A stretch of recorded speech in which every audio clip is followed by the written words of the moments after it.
In this way, whether there is discursive inquiry or direct inquiry, all objects can be understood on the subtlest level. In order to remain established in samadhi, in realization of the true nature of our essential self, it isn't enough just to quieten the mind. It's not about training the mind. It's not about doing good deeds and saying sweet things and all the rest of it. It's not about moral training. The most fundamental impediment to remaining established in samadhi is our understanding of our existential situation. We don't even question it. Many spiritual teachers don't even question it. The fact that you're an individual here experiencing a world out there. This is the basic understanding. It seems quite ridiculous to question it. This understanding, though, is not the yogic understanding. The yogic understanding flies in the face of that understanding, which we could call the consensus reality.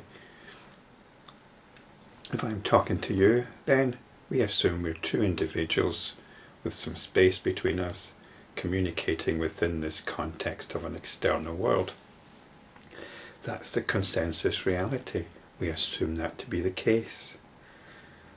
When we look into it, though, when we look into what underpins this consensus reality, and the last two sutras mentioned words and memory,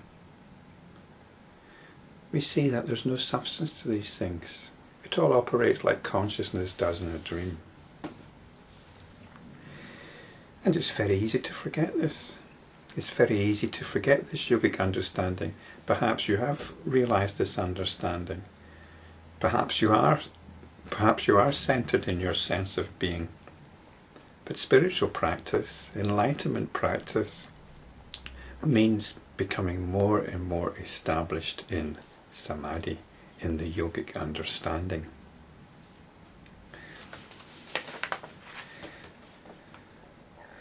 So in this way, by realizing the voidness of words, the voidness of memory, realizing that this is how consciousness operates.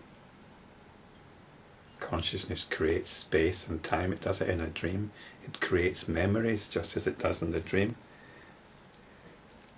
When we realize this, either directly, which is direct inquiry, this is the realization, or intellectually, we know whether we're established in samadhi or not. And intellectually, using our discursive mind, we know. And then we can ask ourselves, why are we not at this moment established in samadhi?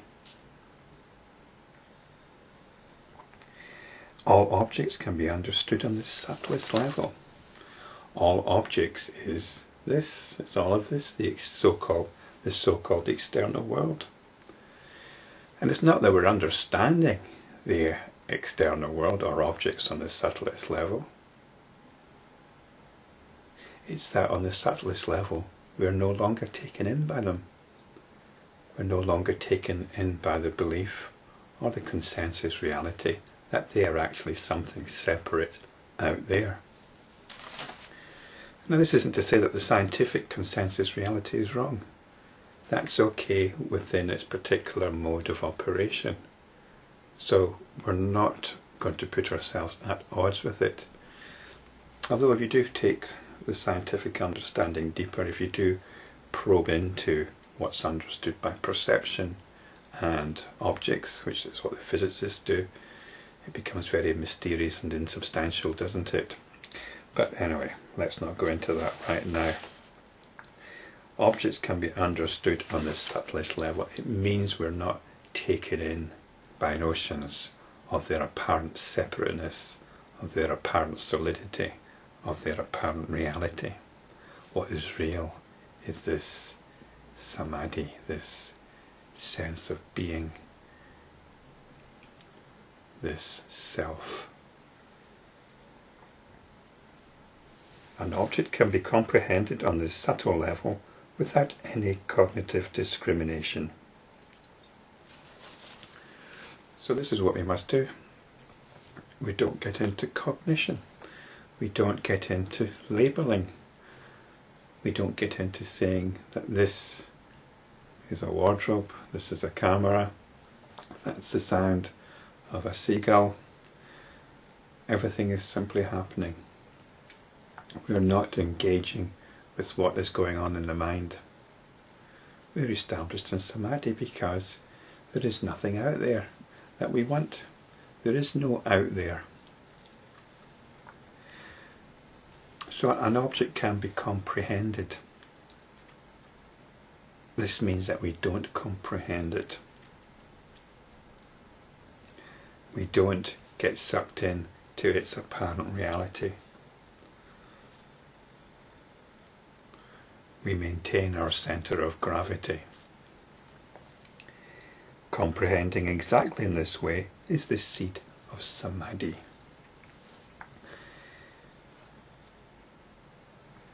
So samadhi is to do with our essential understanding and relationship with the external world.